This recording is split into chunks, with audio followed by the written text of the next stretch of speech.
Hello and welcome to all of you out there. This is a video that for all the signs, I'm going to address very shortly all the signs from Aries up until Pisces. But this is a video about the solar eclipse that is about to happen on around and about the 3rd, the 4th of December. And the solar eclipse, that means the sun and the moon are joining together at 12 degrees of Sagittarius, together with the south node. That is the eclipse. So I'm going to talk about that first a bit in general, and then for all the signs. So what is this all about? This, I always start with a saddle cycle. So if I don't forget, I'll put a link below of what that is for those of you who want to learn about astrology. And but this belongs to the saddle cycle 5 South. And it's a very pleasant and joyful one. It's supposed to be a very pleasant, joyful one, and with good news. So that is actually, you could say, the background, right? But of course, we also have around the 4th of December, it's important to know what's going on with the other planets. What is the vibe around that day? And eclipses, they do work a couple of weeks before you feel it already. So that's why I'm recording this actually rather late, but anyways. And also it can work, some astrologers even mention like 6 months after. So depending on how important it is in your chart, if you have something around 12 degrees of Sagittarius, of course it's going to be important for you. Or those of you who have a birthday around that. But also everyone would feel it somewhere in their chart. And so we're definitely going to delve into that. So on another level, so we already know it's quite an enjoyable eclipse, and it definitely has another flavor than the last one, right? Because when I'm recording this now, we are actually between eclipses, which is a bit of a tricky time, you know. Emotions run a little bit higher. I mean, in general, maybe you are saying, no, not for me. Good for you then, good for you. But I mean, this, I'm expressing this now in a general way. So for most people, it is a bit of a tricky way in some areas of their life. And this eclipse is more because it's in a fire sign, Sagittarius, and Sagittarius has, you could say, the positive side of Sagittarius is definitely optimism. The glass is always half full. For the Sagittarian. So it's definitely a more upbeat energy with lots of fire. It's not only the sun in Sagittarius, also the moon, also Mercury, the planet of communication. And the last eclipse that was in Taurus was way more, you know, you had the Mars opposite Uranus going on. It was way more electric. It was way more black and white, so to speak. And this one is a bit... you could say more gentle. Again, in general, depending on your own personal horoscope, it's not so gentle. But for most of you, it could be a more gentle eclipse going on. And it's certainly because the south node is involved here. It's the south node together with the moon, together with the sun, together with Mercury.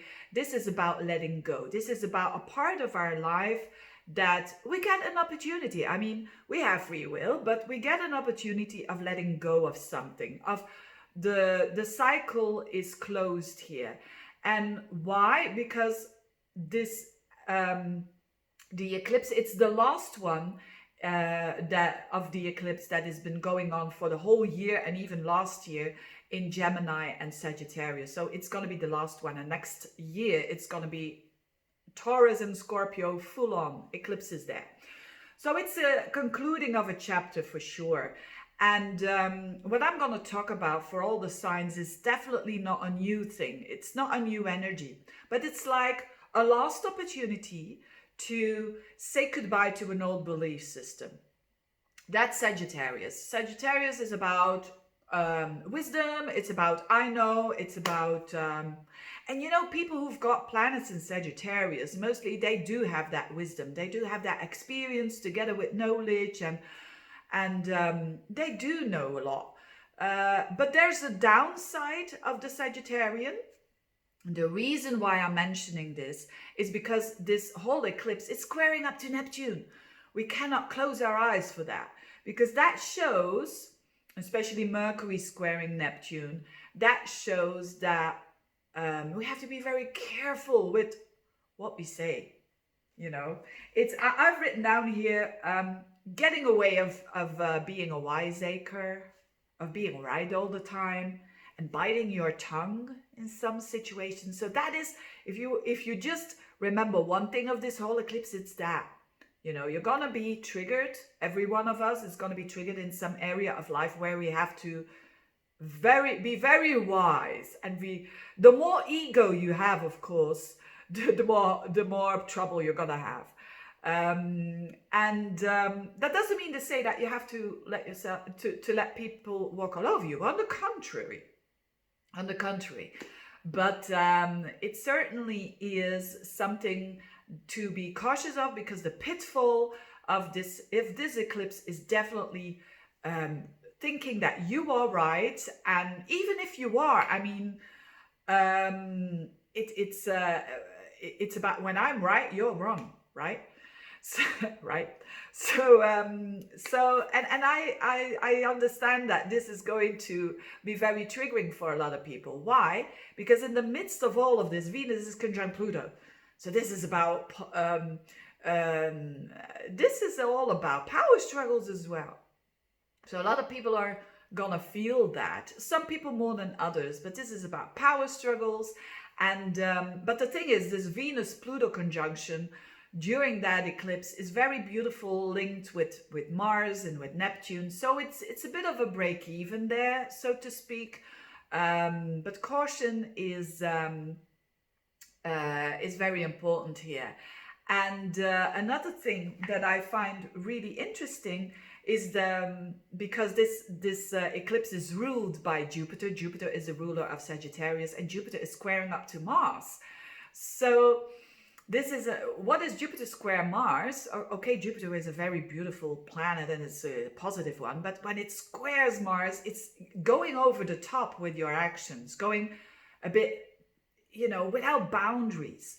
So that is, again, it's not only the boundaries with the tongue, it's also the boundaries with the actions. So around that timing, and especially now, before the eclipse and a couple of days after that eclipse, be very aware.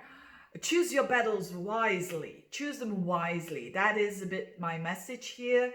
And know that we are in energies that can go a little bit more over the top than usual and make it a bit bigger than it actually is.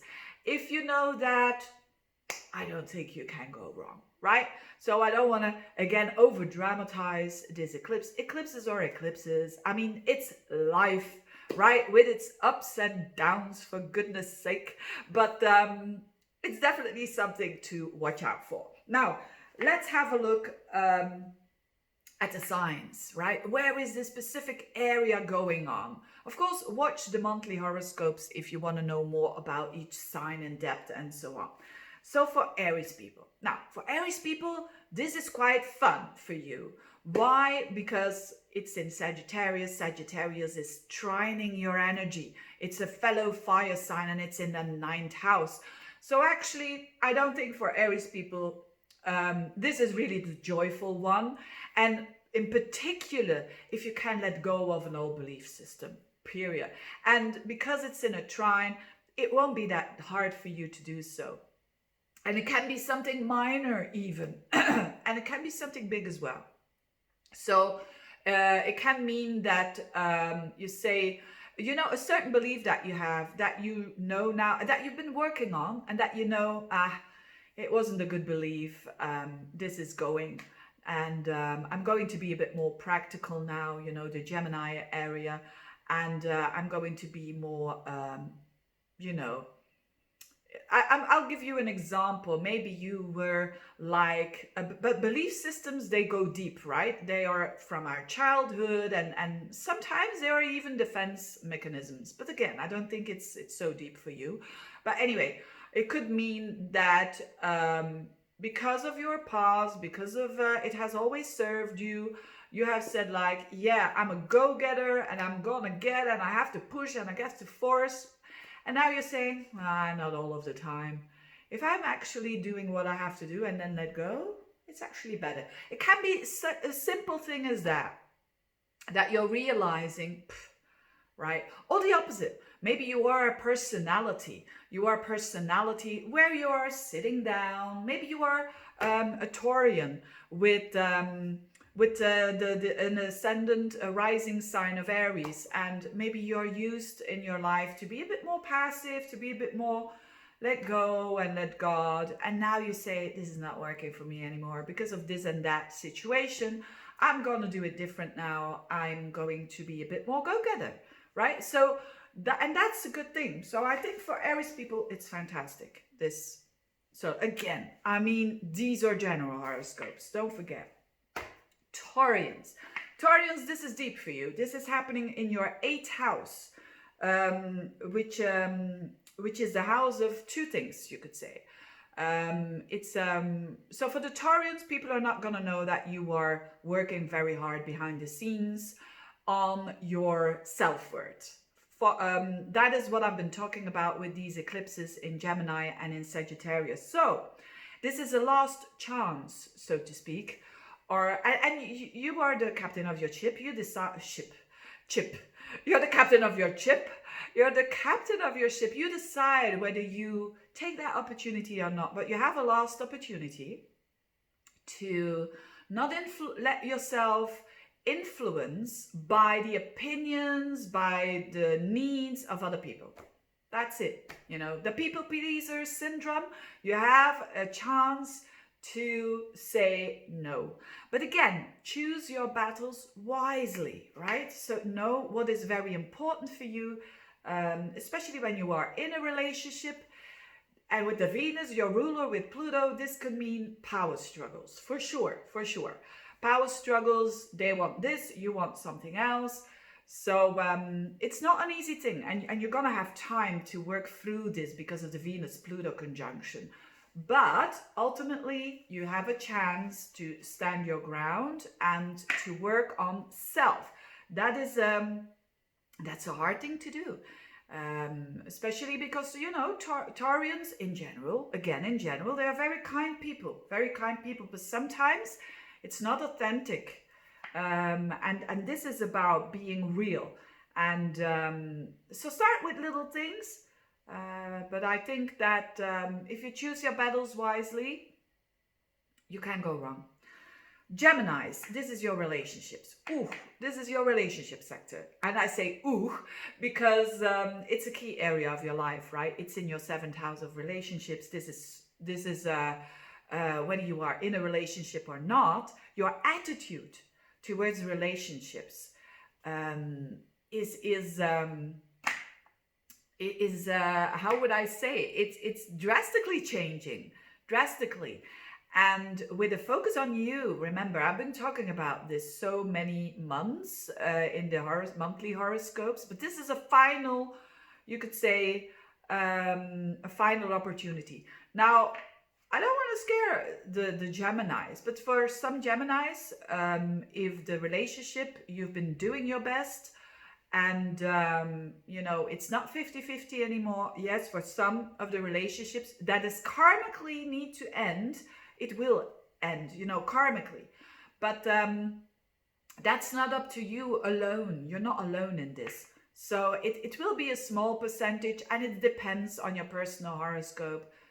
But yes, for some of you, it could mean the end of a relationship. For most of you though, if you're saying, yeah, I'm getting ups and downs, but yeah, they do things for me and I'm doing things for them, it's no big deal.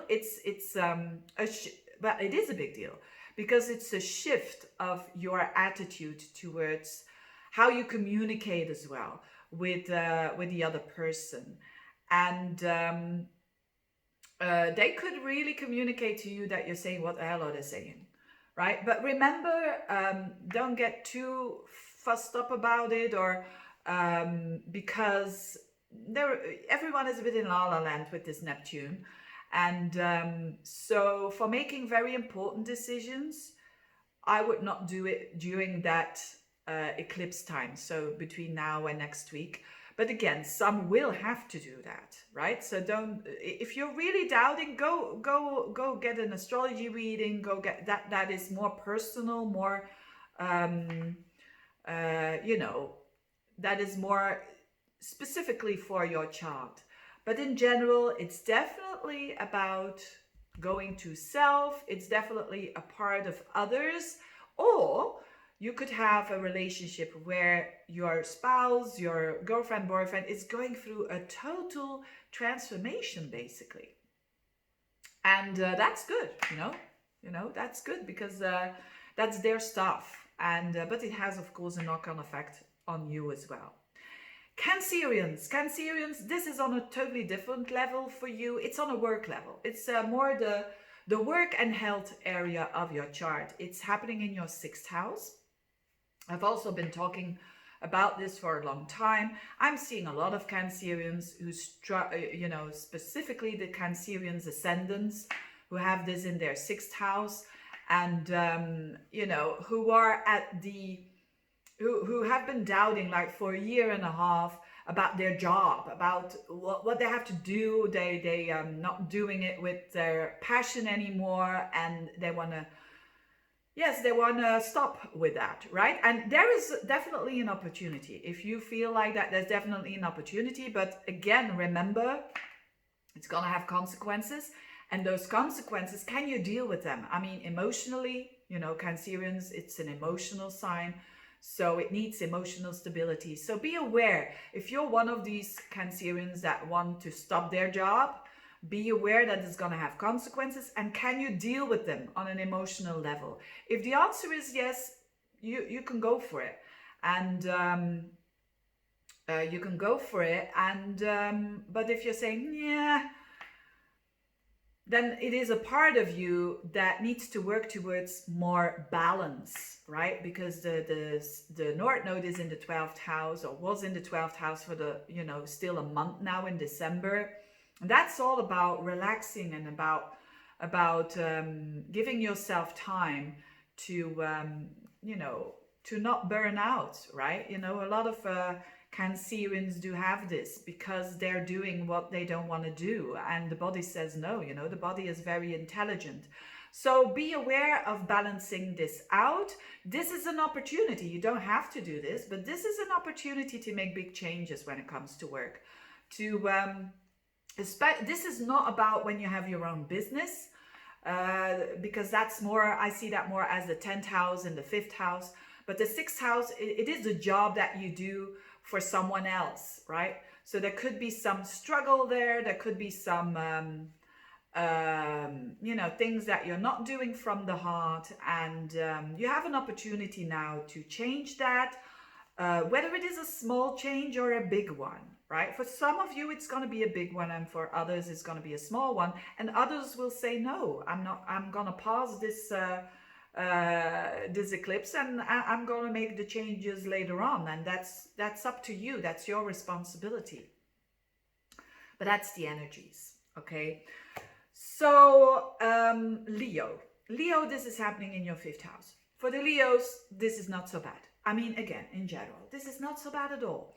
This is a fellow fire sign, and it simply means that the things that you liked, or the things that bring you joy, they're not bringing you joy anymore, period. And you're noticing that, and probably through friends or group of people, they are showing you something, and they're giving you some clues there, and you are saying, nah, this is not working out anymore, and this is okay. This is you're one of those signs, together with Aries people, that are not gonna struggle so much with that.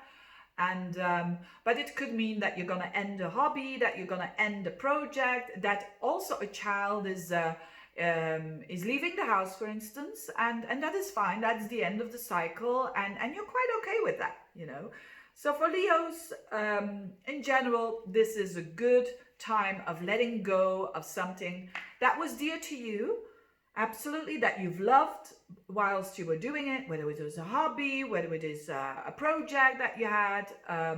But now it's time to it had its peak, and well, more than that, it's at the end cycle of it, and you let it go, and there's room for new then. Virgos, this is happening in your 4th house. This is quite an important eclipse for you, because this is the last chance that you get to kind of, you know, the 4th house could be many things, but mostly it's about your home, or it's about your family and your roots and your emotional support, right? Your emotional stability. So there's definitely a saying goodbye, an end of a cycle for you Virgos. It could mean that this is around the end cycle where you sell a house, where you buy a new house, or you sell a house. Could mean that for some of you, particularly if you have planets around 12 degrees of Virgo. For others of you, it has to do with your family, that there is an ending cycle there. There is an ending cycle, and it's for the good, you know. And of course, don't get me wrong, it's not about dying of parents. And some of them, they, you know, I've seen it, you know, with Virgo risings especially, that they had around those degrees all these eclipses, and it's about losing a parent. But again, this is only general horoscopes, right? If you really are, oh, my mom is sick or my dad is sick, and I want to know, you go for an astrology reading, right? Don't make yourself crazy in all of that. But for an 80-90% of the Virgos, it has to do with a detachment of their roots, a detachment of, and actually that is what makes them stronger. That is what makes them emotionally more secure. I know it's funny, but it is like that. And it's about standing in your own power, being your own parent, rather than being dependent on parents, on family, on a house, you know, to have to feel emotionally nurtured. That's basically it. So very strong, powerful eclipse for you. And but with the Venus Pluto, you know, the Venus Pluto is working so beautifully for you. So you're getting support for sure you know, in empowerment. You know, that Venus Pluto works very beautiful for you. Don't forget that in the midst of all this detachment, so to speak. Libra, this is happening in your 3rd house. This is not so important for you. I mean, again, in general, I really want to focus on that, because you can make yourself crazy with these horoscopes, you know, because sometimes I'm very careful, because these are monthly horoscopes, general horoscopes, and, you know, take them with a piece of salt, right? Be rational. Anyway, Libra, again, this is quite enjoyable for you, because it's in a sextile energy, which is nice energy, and it's Sagittarius. That goes well with Libra, but it's in your 3rd house. So for you, what counts the most is mind your tongue. Mind your tongue. So bite your tongue. Bite your tongue. It's a Flemish expression. I don't know. Let me know, dear Librans. Is this an expression that is in English as well? You know, bite your tongue, or mind your tongue, or something like that. Anyway, let me know. I'm always interested in language and so on. But for you, it's very much choose your words wisely, breathe, and you're gonna do fine. You're a Libra. You're gonna do fine. And it's not that I'm not gonna spend too much time on Libra, because you're gonna be fine. And be happy with that. Be happy with that. That I'm not spending too much time on this, because you don't need it. Let's put it that way. Anyway, Scorpio, this is in your 2nd house. So this is all about, this is going more towards the value of other people, and how you identify with their thoughts. And this is all about you letting go. I've seen a lot of Scorpio risings with a lot of detaching with cluttering and with stuff, but quite big stuff. So not just the clothes and so on, but big stuff like what they possess are like a car, for instance, or you know, furniture that costs quite a lot of money to, and quite a lot of you know, the most of the Scorpions, not all of them, but mostly they can't say goodbye to things that are dear to them. And so this is the last opportunity to do so. So do declutter.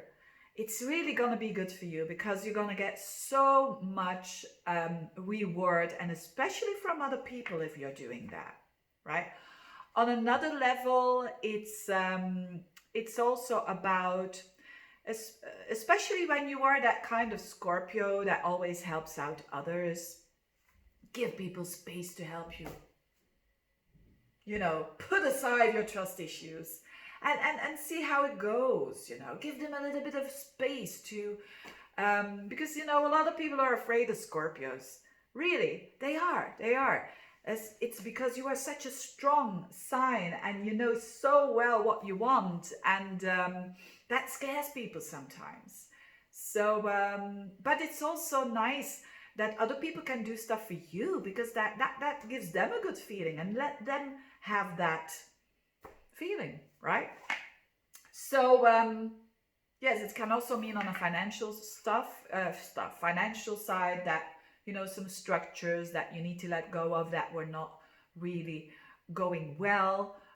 So that could be the case for you as well. Sagittarius, my dear Sagittarius, I feel for you. I really do. I have a Sagittarian rising myself, and oh boy, is this wow. And I like it that people even notice it in my videos. You know, I get emails from people that say, you've changed. Well, I've done the work then. I've done the work then, because yes, we're supposed to. With all of that energy with the South Node, we need to let go of our own personality that was there for the last 18 years or so. So we're getting a chance here to let go of stuff that no longer is suiting us. And yes, that will bring in new people. Absolutely, don't be scared of that. It will bring in new people, and it will change your relationships for sure. Of course, that's a necessity. But you know, I see it as you know, the glass is half full, of course. I'm a Sagittarius rising, I have moon in Aries, so I'm quite optimistic about this. But I see this as an opportunity of being more real and being more authentic, and being okay with that. You know, it's time to change, dear Sagittarians. And yeah, you're getting this last opportunity. But again, be aware. I mean, Mercury is in your sign. The sun is in your sign, the moon is in your sign, it's squaring up to Neptune. So be aware of your words, because be aware of what you're saying.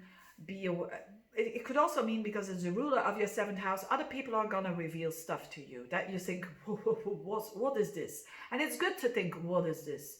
Because it's Neptune, right? So don't panic too quickly, and work through these energies with doing some physical stuff, you know. When a lot of Neptune is going on, I always get back to yoga or some, I don't know, dancing, whatever it is for you. But it's time to change, dear Sagittarians. And this is the last call of shedding of your skin. And yes, it's for the better. It's the concluding of a cycle, so to speak. So you're ready for a new you, but that cannot happen if you don't die a little bit. And dying is never, I mean, figuratively, of course, duh, but dying is never nice, right? It always is a bit painful. But anyway, the rewards are huge. Remember that. Capricorns, this is happening in your 12th house. Whoa, this is happening in your 12th house. The 12th house is the very house of the unconscious. You don't know what's going on, dear Capricorns. You don't know what's going on, right? This is not the end of the world, having this eclipse in your 12th house. But what it is, it's a shedding of the skin when it comes to old patterns. All patterns that are not suiting you anymore, that you say, this is a pattern of mine. I need to let go. It will be easier for you. By sleeping, for instance, sleeping a lot, dreaming a lot. You know, Mercury there in the 12th house. Dream a lot, sleep a lot. It's processing the unconscious, and Of course, if you can sleep a lot, I mean, I'm just trying to do my best to give you some advice. You take it as it feels good. Because I know that Capricorns like to work a lot as well. I mean, most of them. But yes, it's a letting go of old patterns. It's a letting go of addictions as well, right? You know, big ones or small ones. It's a good time. You have an extra boost here of, yes, I'm not going to eat that sugar anymore. It's done. And you're focusing on your diet. You're focusing on your, yeah, you're getting another shot here, another possibility for sure. Aquarians, this is your 11th house. It's not so bad for you, not at all. Aquarius and Sagittarius goes well together. It's a sextile. It's happening in your 11th house, which is a house of friends and associations. So this is going to be, and especially with the Neptune, it could mean that it dissolves, a friendship dissolves, or an objective that you have from the past dissolves. It kind of is not suiting for your life anymore, and it's okay. It's okay. So especially also with friends, watch your tongue again, what you're saying to them. I mean, be as sincere as you can be, and that's the only thing that you can do, right? Don't try to do things a bit like that in a deceptive way, which I don't think you're gonna do as an Aquarian. They're quite honest and quite tolerant towards people. So yeah, let go of an objective that is no longer suiting you. Let go of a friend that is really, you know, if it's you giving 90%, they're giving 10. Well, you know, you let them go and you see what comes. So, but again, I'm saying this with energy that, you know, it's not that much of a big deal. So I don't want to make it bigger than it is. Pisceans, that is a big deal. It's in your 10th house. It's the house of work. It's the house of career. So yes, for you out there, and I hope this Pisces doesn't cut off again like last time. I don't know what's happening. Anyway, career-wise and what you really want to, it's a bit the same like the Cancerians, because that's happening in their 6th house. For you, it's the career house.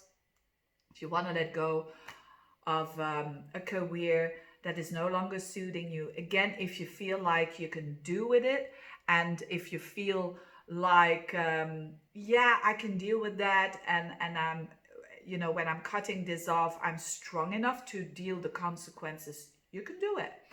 If not, it's an opportunity where you can make some small changes again, and not every small change makes a big one, right?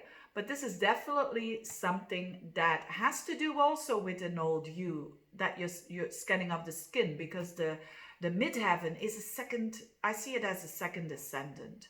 So definitely you're letting go of some old patterns that you had that considered what I want to do for society, what I want to, also your status could be changing, you know, from married to divorce, from divorce to married, you know, whatever it is, from single to not single, from having no kids to having a kid, you know, that status. That could be a parent as well. There could be something happening with a parent that is very transformative for them and has a knock-on effect for you as well, or a distancing yourself from a parent that feels good, rather good. I mean, not cutting the cords. For some of you, it will be that, but that's really exceptional, and that's not something that I recommend. But I mean, energetically, yeah, it could mean like, hey, you could be like a 20-year-old and you're saying, I have to leave the house because I have to stand on my own. Good for you. That is the eclipse that is happening in that 10th house as well. Having said that, thank you so much for listening. Thanks so much for listening. And I wish you all the best with the eclipses. Bye-bye.